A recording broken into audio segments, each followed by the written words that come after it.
15 अगस्त 1947 आज है आजाद भारत का पहला दिन।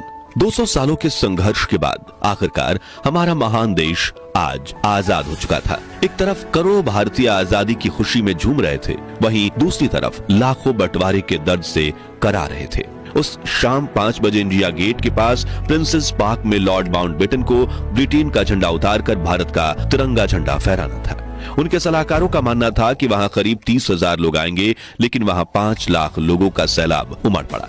दुनिया के इतिहास में अब तक इतनी ज्यादा भीड़ कुंभ मेले के अलावा कहीं एकत्रित नहीं हुई थी। उस ऐतिहासिक क्षण की तीव्रता का अंदाजा आप इसी बात से लगा सकते हैं कि भीड़ के जोश के सामने हर व्यवस्था नाकाम हो गई। लोगों को रोकने के लिए लगाई गई बल्लियां, बैंड वालों के लिए बनाया गया मंच, वीआईपी गेस्ट की बैठने की गैलरी और रास्ते के दोनों ओर लगी रस्सियां, सब कुछ लोगों की उमड़ती लहर में बह गया।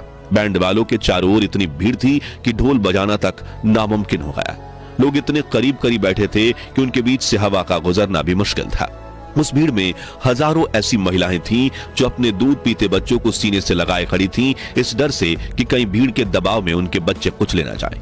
और जब उन्हें भीड़ का धक्का लगता तो अपने बच्चों को हवा में उछाल देती और जैसे ही बच्चे नीचे गिरने लगे वो उन्हें फिर से पकड़ लेती और यह सिलसिला चलता रहता।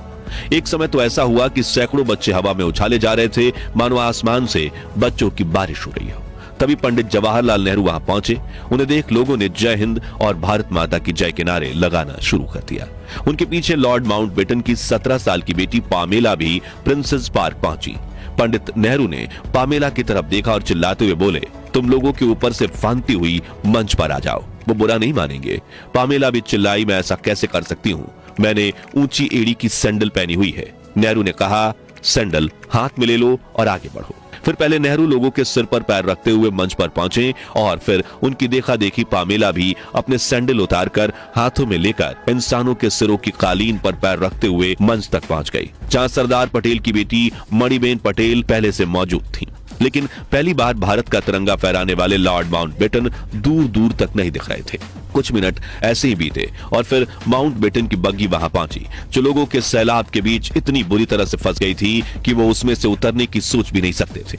इसलिए उन्होंने पंडित नेहरू की तरफ देखते हुए चिल्लाकर कहा, लेट्स होस्ट द फ्लैग, यानी चलिए झंडा फहराइए। जिसके बाद प्रिंसेस पार्क में भारत का महान तिरंगा फहराया गया और माउंटबेटन ने अपनी बग्गी पर ही खड़े होकर तिरंगे को सलामी दी। इस ऐतिहासिक दृश्य को अपनी आंखों से देख रहे उन 5 लाख लोगों के मुख से पहली बार आवाज निकली, भारत माता की जय। और उन्होंने दूसरा नारा लगाया, माउंटबेटन की जय, पंडित माउंटबेटन की जय। भारत के पूरे इतिहास में इससे पहले किसी दूसरे अंग्रेज को यह सौभाग्य प्राप्त नहीं हुआ था कि वो लोगों को